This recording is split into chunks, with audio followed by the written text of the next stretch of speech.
It began, as these stories often do, with a letter. Not a warm letter from a friend or an invitation from a neighbor, but a plain white envelope shoved into the mailbox with the unmistakable stamp of authority that read, Homeowners Association. For most people in the neighborhood, an HOA letter meant a gentle reminder about trash bins or a notice about a community meeting. But for me, it was far more sinister. When I tore it open expecting some dull update, I found instead a notice of violation. Your lawn is in violation of community standards. You are hereby fined $500. The words sat on the page like a slap across the face. $500 for my lawn. The irony was my lawn wasn't even that bad. Sure, it wasn't the pristine golf course green that some neighbors kept, but it was neat enough. Grass grew unevenly in places.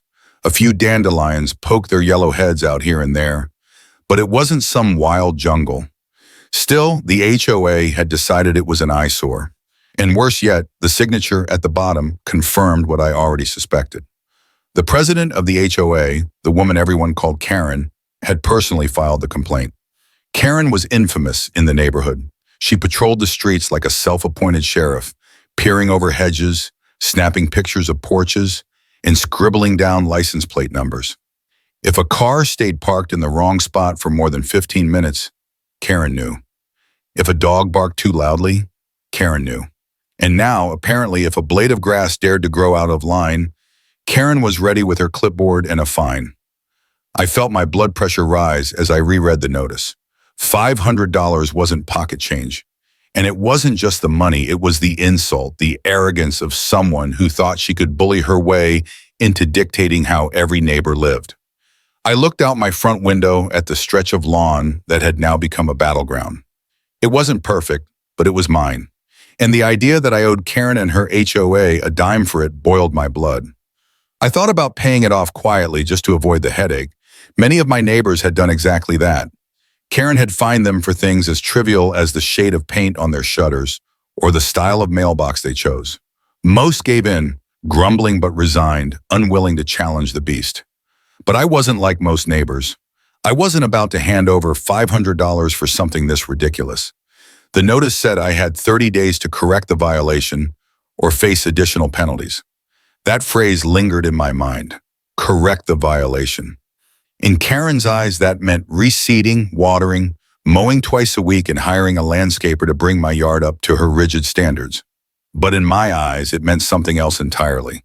If Karen wanted a perfect lawn, I would give her one. The idea came to me almost as a joke. At first, it was just a thought I tossed around in frustration. What if I ripped out the grass entirely and replaced it with fake turf? Plastic grass that would never grow, never wilt, never sprout weeds. A lawn so perfectly green it would look cartoonish, almost fake. It was petty, sure, but the longer I considered it, the more the idea felt right. It was bold. It was defiant. And best of all, it would drive Karen absolutely insane. Over the next few days, as I began researching, I looked up suppliers of artificial turf, reading reviews, checking pictures, and laughing to myself at the possibilities. Some looked realistic, almost indistinguishable from natural grass. But I wasn't aiming for realism. I wanted something so bright and uniform that no one could mistake it for anything natural. Something that would practically glow under the sun, the kind of green that screamed artificial perfection. By the end of the week, I had placed my order. Several large rolls of neon-bright synthetic turf, thick and durable, enough to cover my entire front yard. The price tag was steep, but I considered it an investment, not in landscaping, but in principle. I wasn't just fixing my violation. I was declaring war. As I waited for the shipment, I noticed Karen's SUV making its usual rounds. She drove slowly down the street, windows cracked, eyes scanning for imperfections like a predator hunting prey. Every time she passed my house, she slowed a little more, staring at the patchy grass as though savoring her victory. She probably thought I was scrambling to fix it, maybe even planning to beg for forgiveness. But Karen had no idea what was coming. The day the delivery truck arrived, I stood in my driveway with a grin on my face. Giant rolls of synthetic grass were unloaded, each one shimmering with that almost absurdly bright green. Neighbors peeked out from their windows, some whispering, others chuckling, all curious about what I was up to. As I unrolled the first section across my yard, I felt a wave of satisfaction. The plastic blades stood tall, uniform, unyielding. They would never need watering, never attract pests, never grow unevenly. It was a lawn immune to Karen's complaints, and it was only the beginning. By the end of the day, the transformation was complete. My front yard no longer resembled a typical suburban lawn. It looked more like a miniature sports field, perfectly flat, impossibly green, almost glowing in the afternoon sun. It was ridiculous, yes, but it was also beautiful in its defiance. When Karen drove by that evening, her reaction was everything I had hoped for. Her car slowed to a crawl, her mouth fell open, her face twisted with disbelief, then fury.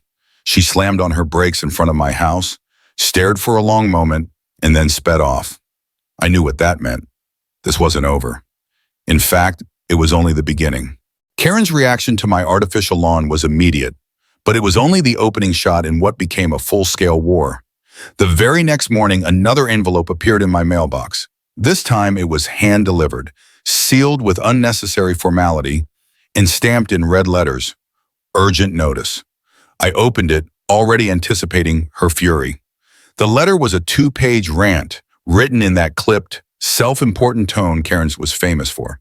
According to her, my artificial turf was a garish violation of community aesthetic standards. She claimed it posed a visual hazard to drivers, clashed with the neighborhood's natural integrity, and was deeply offensive to several homeowners. And at the bottom, in bold capital letters, she declared that I had 7 days to remove the turf, or face escalating fines and possible legal action. It was almost laughable. Just days earlier, she had fined me for a messy lawn. Now that I had given her a lawn so immaculate it would never grow an inch out of place, she was calling it offensive. It was proof of what I had suspected all along. This wasn't about community standards. This was about control. Karen wanted power, and she hated the fact that I had found a loophole she couldn't ignore. As I read the letter, I could almost picture her pacing in her immaculate living room, scribbling angry notes, drafting complaint after complaint, consumed by rage.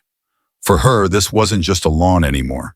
It was a challenge to her authority, and she would stop at nothing to win. But if Karen thought I was going to roll over, she was sorely mistaken. I had spent too much money, too much time, and too much energy turning my yard into this glowing green masterpiece. I wasn't about to rip it up just because she couldn't stand the sight of it. The neighborhood, however, had a different reaction entirely. As the days passed, my fake lawn became something of a local spectacle. People slowed their cars to take a look.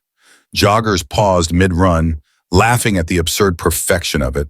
Children pointed and giggled, calling it the soccer field house. Neighbors who usually kept to themselves came up to me in the driveway, offering compliments, chuckles, and even sly words of encouragement. "Bold move," one said with a grin. Another whispered, "Karen's losing her mind," and I love it. It was clear that my lawn had struck a chord. While some thought it was silly, most saw it for what it was, an act of rebellion against Karen's reign of pettiness. For years, she had bullied and intimidated homeowners into compliance. But now someone had stood up to her, and the neighborhood was quietly rooting for me. Karen, of course, couldn't stand it. Her patrols grew more frequent. I noticed her SUV creeping by 3, sometimes 4 times a day. She stopped in front of my house to take photos, as if documenting evidence for a court case. Once, I caught her crouching on the sidewalk, snapping close-ups of the artificial blades of grass, as though she could prove their illegality through sheer photographic obsession. Then came the flyers. One morning, I woke up to find papers taped to every mailbox on the block. They were written in the same angry tone as her letter, filled with words like community values, upholding standards, and responsibility to aesthetics. But the message was clear. She wanted the neighborhood to turn against me. She called my lawn a plastic abomination and urged residents to sign a petition demanding its removal. The problem for Karen was that her tactics were backfiring. Instead of outrage, the flyers only fueled more laughter. My lawn became a running joke at neighborhood gatherings. People started taking selfies in front of it. A couple even set up a blanket and had a mock picnic on it one Saturday. just to see how long it would take for Karen to storm out of her house and start yelling. She lasted 3 minutes, but while the neighbors found amusement in the spectacle, the HOA board took a different stance. Unlike Karen, most of them were quiet, middle-aged people who had joined the board out of obligation, not passion. Still, they were intimidated by her. At the next HOA meeting, which I was barred from attending, Karen reportedly launched into a tirade about my turf. She demanded immediate enforcement, called it a threat to property values, and warned of irreversible consequences if they didn't act. Word of the meeting reached me through a sympathetic neighbor who attended. According to them, Karen's rant was met with silence and awkward glances. Some board members clearly didn't care. Others didn't see the harm, but Karen's voice was the loudest. And in the HOA, that was often enough. Sure enough, within a week, another notice arrived. This one stamped with the official HOA seal.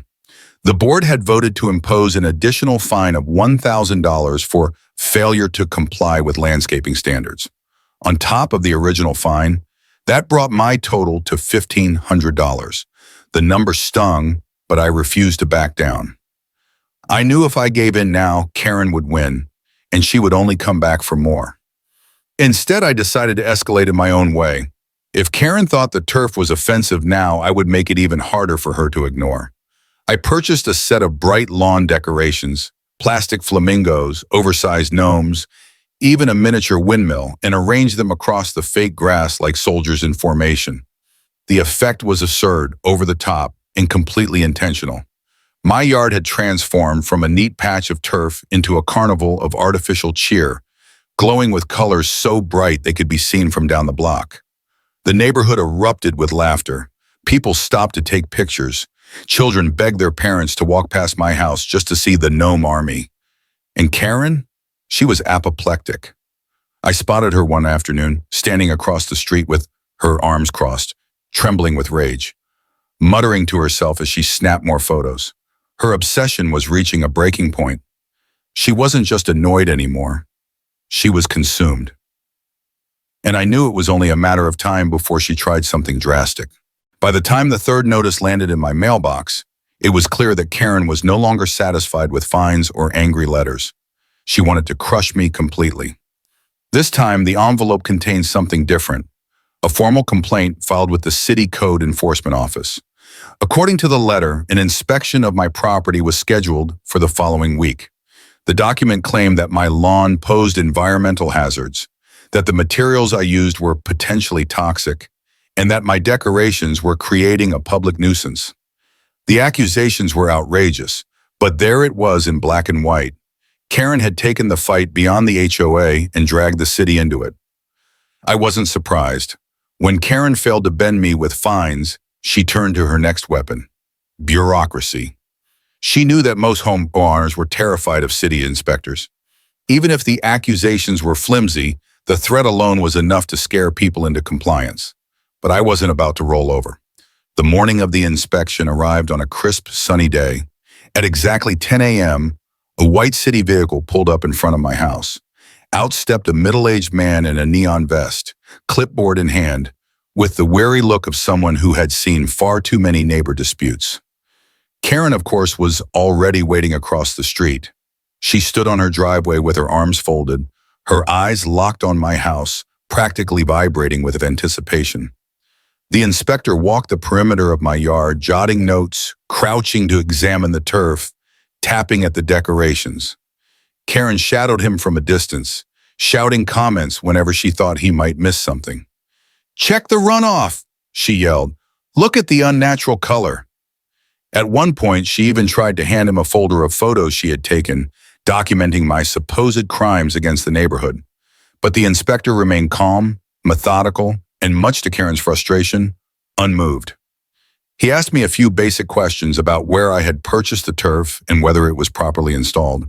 I explained everything clearly and showed him the product details I had kept on hand. The turf was fully compliant, non-toxic, and marketed specifically for residential use. There was nothing unsafe about it. After about 30 minutes, the inspector closed his clipboard and offered a polite nod. "No violations," he said flatly. Then he walked back to his vehicle and drove away.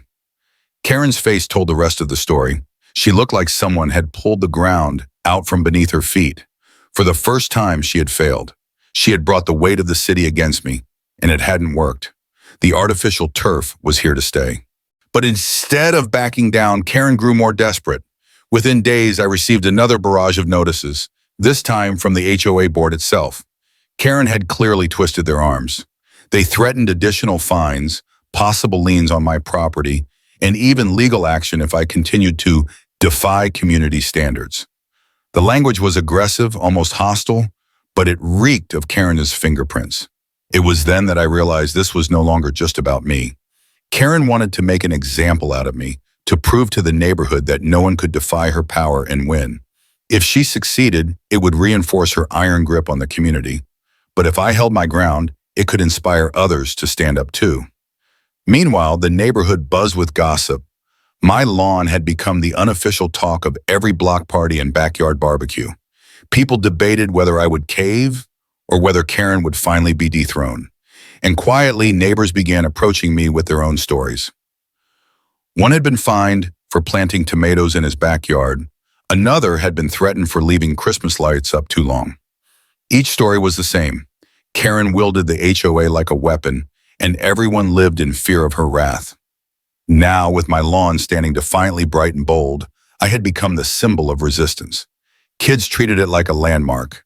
Teenagers filmed TikToks dancing on it. Even older neighbors who usually kept their heads down began to smirk when Karen drove by. My act of defiance had broken something in her carefully constructed facade of control, and the cracks were spreading. But Karen wasn't finished. If the city couldn't shut me down, and if fines couldn't force me into compliance, she would escalate further. One evening, just after sunset, I noticed a group of people gathering outside my house. At first, I thought it was just curious neighbors again. But as I looked closer, I realized it was the entire HOA board, standing in a tight circle with Karen at the center. She was waving a stack of papers, her voice sharp and animated, though I couldn't make out the words. It didn't take long before I understood what was happening. She was rallying the board to pursue legal action. She wanted to sue me, drag me into court, and bleed me dry with legal fees until I surrendered. And judging by the nodding heads around her, she was gaining traction. The thought of a lawsuit was daunting. Court battles were expensive, time-consuming, and exhausting. Karen was counting on that. She believed I would fold long before the fight ever reached a courtroom. But what she didn't count on was that I wasn't alone anymore. The very next morning, one of my neighbors, an older man who had lived on the block for decades, knocked on my door. He told me he had seen the meeting the night before, and he offered something unexpected. Help. He wasn't a lawyer himself, but his daughter was, and she specialized in property law. For the first time since the battle began, I felt a surge of confidence. If Karen wanted a war, she was about to get one. The lawsuit came like a storm cloud on an otherwise sunny day. It was delivered in a thick envelope stamped with the HOA's insignia, a letter that reeked of intimidation and bureaucratic arrogance. Inside, the words were heavy with legal jargon, but the message was clear. I was being sued for willful non-compliance with community standards and for devaluing neighborhood property. The demand was outrageous. Remove the artificial turf within 30 days or face escalating penalties and court action. The paper felt heavier than its weight as I read it, not because I was frightened, but because I knew this was no longer just about grass. This was about control, about the iron grip that Karen, the self-appointed queen of the HOA, held over the neighborhood. For years, she had bullied her way through board meetings, silencing dissenters and bending rules to suit her whims. And now she wanted to make me the example. But something unexpected began to happen as a word of the lawsuit spread. At first, neighbors whispered cautiously at the ends of driveways, glancing nervously toward Karen's house before speaking. There was resentment in their voices, old stories of unfair fines, of letters left on doors, of petty threats that had gone too far. The lawn gnomes removed without notice, the warning slips for parking too close to the curb, the endless complaints about the color of shutters or the height of hedges. Karen's crusades, once quietly endured, were resurfacing like old wounds. One neighbor, an elderly man with a stiff back, shuffled across my driveway one afternoon, leaning heavily on his cane. He spoke softly, barely above a whisper, but his eyes burned with decades of quiet fury. He told me how Karen had fined him 2 years earlier for leaving his trash cans out for more than 2 hours past collection. His wife had been in the hospital then, and he'd simply forgotten. She didn't care. She slapped him with a phone and a written warning. No sympathy offered. Another neighbor, a young mother, confessed that Karen had berated her publicly during a board meeting because her children left sidewalk chalk drawings near the community center. "It lowers the tone of the neighborhood," Karen had declared. The memory still stung in her voice. It was as though my turf had torn a hole in the dam and all the pent-up resentment began flooding out. Karen, of course, doubled down. She strutted through the neighborhood like a general preparing for war, her clipboard always in hand, her voice sharp as broken glass whenever she saw me. She warned others not to get involved in things that weren't their concern. She spoke in threats, reminding everyone that the HOA had absolute authority over them. But the more she spoke, the more her words sounded like desperation. The first real crack in her control came during a monthly HOA meeting, a gathering that had always been her stage. She sat at the head of the long table, barking through the agenda with her usual force. But this time the air was different. People weren't nodding as quickly. There were murmurs, interruptions, even small pockets of defiance. When the lawsuit against me was raised, Karen announced it triumphantly, as if she were unveiling her masterpiece. She painted me as reckless, selfish, and dangerous to the value of everyone's homes. She waved her papers and demanded support from the board. But instead of unanimous agreement, a board member cleared his throat and questioned the expense. "Do we really want to use community funds to pursue this?" he asked. His words were calm, but they carried weight. Suddenly, others chimed in, questioning whether this was the best use of resources. A few even voiced concerns that Karen was overstepping her authority, making unilateral decisions without proper votes. Karen snapped back at them, her composure cracking, her tone rising. Her voice grew shrill, her words less polished. She accused those questioning her of being soft and complicit in chaos. But every time she raised her voice, the room seemed to grow colder, and her power seemed to shrink. For the first time, the board didn't look like her court. It looked like her audience slipping away. The news spread quickly after that meeting. More neighbors began approaching me, not just with whispered support, but with open solidarity. Someone slipped a note under my door, scrawled in hurried handwriting, "We're tired of her too. Don't back down." A group of residents even gathered one evening at my house, sharing stories over coffee, their faces alive with a kind of cautious hope. They weren't just angry anymore. They were united. The artificial turf had become more than a lawn. It was a symbol, green plastic grass standing defiantly against the suffocating grip of control. Karen, however, wasn't finished. She doubled her patrols, pacing the sidewalks like a sentry, her eyes darting for any infractions. She began issuing warnings at a furious pace, as though punishing others would remind them who held the power. A car parked with its tire an inch over the line? Warning, a garden hose left uncoiled? Warning, a faded welcome mat? Warning, but the warnings weren't instilling fear anymore. They were fueling rage. The neighborhood began to laugh at her behind her back. Some even began mocking her in small ways, planting tiny patches of fake grass in their gardens. A silent rebellion spreading house by house. Still, the lawsuit loomed, and Karen was relentless in her pursuit. She paraded through the streets, telling anyone who would listen that she would crush me in court. Yet even in her boldness, there was a tremor in her voice, a faint crack of uncertainty. She could sense her control slipping, the ground shifting beneath her feet. The day the court date was set, she appeared almost victorious, as though the gavel had already fallen in her favor. But behind her forced smile, I saw the strain. Her once loyal board was no longer standing shoulder to shoulder with her. Neighbors crossed the street to avoid her gaze, and though she tried to maintain her queenly posture, the crown was beginning to wobble. The neighborhood was changing. The laughter that once whispered from behind curtains now rang openly across lawns. Karen, once untouchable, was now the subject of jokes and eye rolls. The lawsuit, instead of cementing her dominance, had become the battle that might undo her reign. And as the day of reckoning drew nearer, one thing became certain. This was no longer just about me or my lawn. This was about an entire community deciding whether it would continue to live under fear or finally stand free. The battle lines were drawn, but for the first time, Karen was no longer surrounded by loyal followers. She was standing alone. The lawsuit had been filed, and word spread through the neighborhood faster than wildfire. It was no longer just a dispute about a patch of grass. It had become the rallying cry for something deeper. For years, the HOA had been a shadow looming over every driveway, mailbox, and front porch, demanding compliance and issuing fines without mercy. Now, Karen's latest stunt had crossed a line too far, and people who had once grumbled quietly behind closed doors were suddenly stepping out into the open. Neighbors who had never spoken to me before knocked on my door, some bringing cookies, others just their stories. Each tale carried the same thread: fines for trivial things, warnings for harmless decorations, threats over barely noticeable infractions. A family down the street recounted how Karen had forced them to remove their children's swing set because it was visible from the road. An elderly man whispered bitterly about how she had threatened to sue him when his flowers extended a few inches beyond the approved boundary.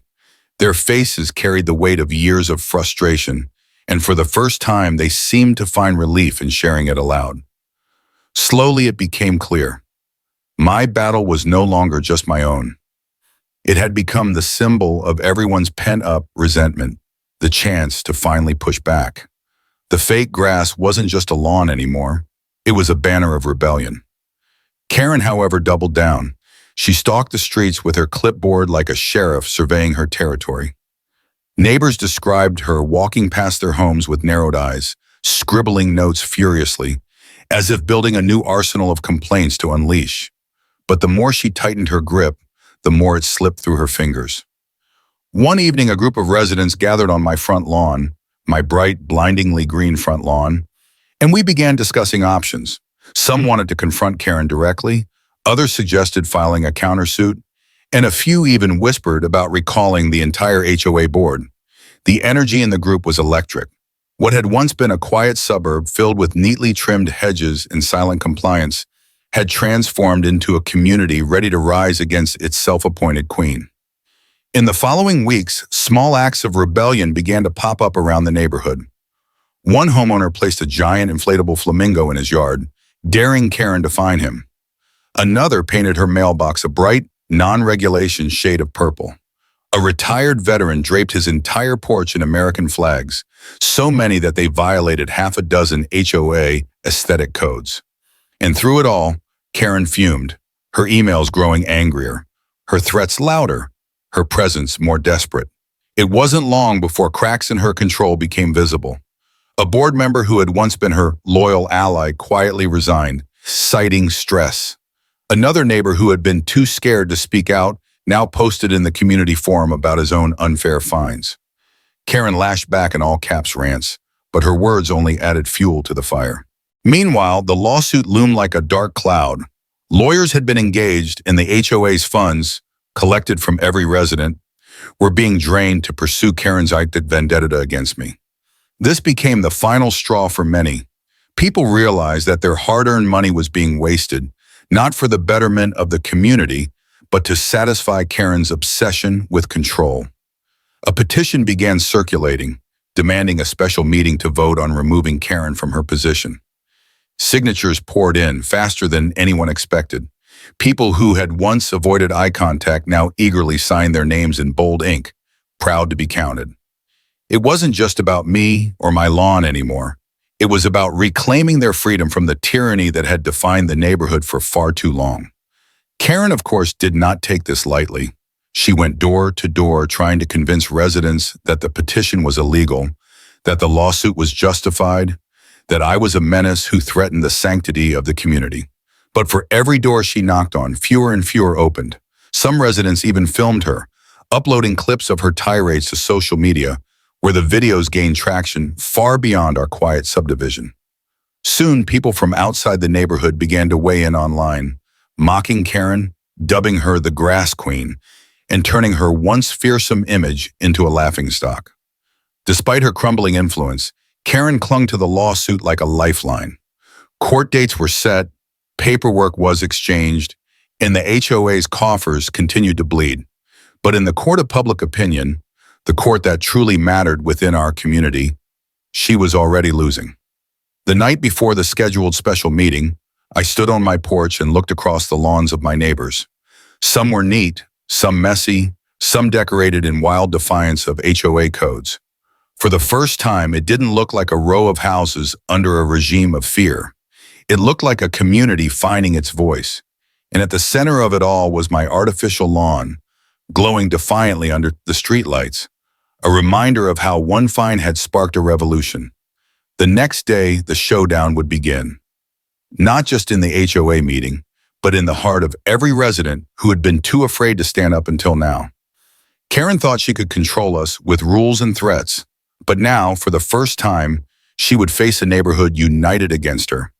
And as I closed my door that night, I realized something. Win or lose the lawsuit, this battle had already shifted. The question wasn't whether Karen could stop me. The question was whether we could stop her. The stage was set, the petition was in motion, and the revolt was no longer whispered in secret. It was shouted in the open, and soon the entire neighborhood would decide Karen's fate.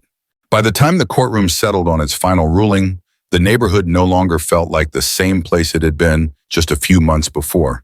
What started as a $500 fine over a patch of grass had spiraled into lawsuits, petitions, media coverage, and open rebellion. Yet, beneath the chaos, there was a new sense of unity among the homeowners, one that Karen, the self-proclaimed queen of the HOA, couldn't control. The judge's decision was a blow Karen hadn't anticipated.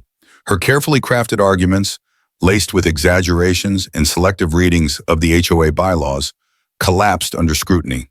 The artificial turf was ruled compliant with state water conservation laws. And because the HOA had failed to maintain consistent standards across all properties, their enforcement attempt was declared arbitrary and unenforceable. In simpler terms, Karen lost. Not just the case, but the iron grip she had wielded over the neighborhood.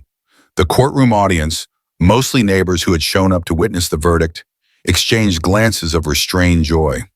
Some nodded quietly, others whispered with thinly veiled satisfaction. For months they had endured Karen's tyranny, her endless fines, her unannounced inspections, her smug notes taped to doors. Now, in one swoop, her power had been publicly undercut. But Karen wasn't the type to bow out gracefully. In the days following the trial, she doubled down on her reign, sending a flurry of emails insisting that the HOA's authority still stood. She called emergency meetings, passed out flyers warning that the character of the neighborhood was under attack, and tried to intimidate homeowners into signing new resolutions. But the tide had turned. Where once people had silently gone along with her out of fear, they now openly resisted. Some neighbors started putting up small decorations in their yards, deliberately testing the limits Karen had once ruthlessly enforced. A row of colorful garden gnomes appeared on the Wilsons' lawn. The Parkers painted their mailbox bright blue. Even Mrs. Henderson, who had always kept to herself, hung wind chimes from her porch. One by one, these acts of defiance spread across the community, tiny symbols that Karen no longer ruled. The fake grass on my lawn became a rallying point. Children played on it after school, neighbors stopped by to comment on how vibrant it looked, and even local reporters snapped photos for a story about one man's battle against HOA overreach. What Karen had labeled as an eyesore had turned into a symbol of resistance. The HOA board itself began to fracture. Members who had once supported Karen's strict interpretations started resigning, unwilling to be tied to her sinking ship. Others, emboldened by the backlash, sided openly with the neighbors. At the next HOA election, the largest turnout in the community's history arrived to cast their votes. Karen sat stiffly at the front table, glaring at the crowd as ballot after ballot was dropped into the box. When the final tally was announced, she wasn't just voted out as president. She was removed from the board entirely. The room erupted with applause. People who had never spoken to one another were suddenly hugging, shaking hands, and laughing together. The sense of relief was overwhelming. Karen, however, stormed out without a word, her face a mask of fury and humiliation. Her reign was over, and everyone knew it. In the weeks that followed, the neighborhood began to heal. The new board rolled back many of Karen's draconian rules, adopting a more balanced approach that emphasized cooperation rather than control. Homeowners felt free to personalize their spaces, adding life and character to the streets. For the first time in years, people felt proud of where they lived, not because it met some arbitrary standard, but because it felt like a community again. As for Karen, rumors swirled that she had moved out, unable to face the neighbors she once lorded over. Some said she sold her house at a loss just to get away. Others claimed she had joined another HOA nearby, already causing trouble. But no one really cared anymore. Her absence was its own victory. Standing on my porch one evening, I looked out at the block. The sun dipped low, casting a warm glow over the houses. My bright green turf stood out like a patch of rebellion, but now it blended seamlessly into the neighborhood's new spirit. Kids laughed as they chased each other across it, while a couple of neighbors waved as they walked their dogs. It was no longer just a lawn, it was a reminder of what happens when people push back against unfairness. The irony wasn't lost on me. A $500 fine meant to force me into submission had instead sparked the downfall of the most controlling HOA president the community had ever seen. Karen had tried to use her power to shame and punish, but in the end, it only highlighted her own weakness. What remained was a story that neighbors would tell for years, one that spread beyond our little community. The tale of the turf that broke Karen's reign, the lawn that cost me $500 but returned a freedom worth so much more. And as I watched the last rays of sunlight fade, I couldn't help but smile. My lawn wasn't just green, it was legendary.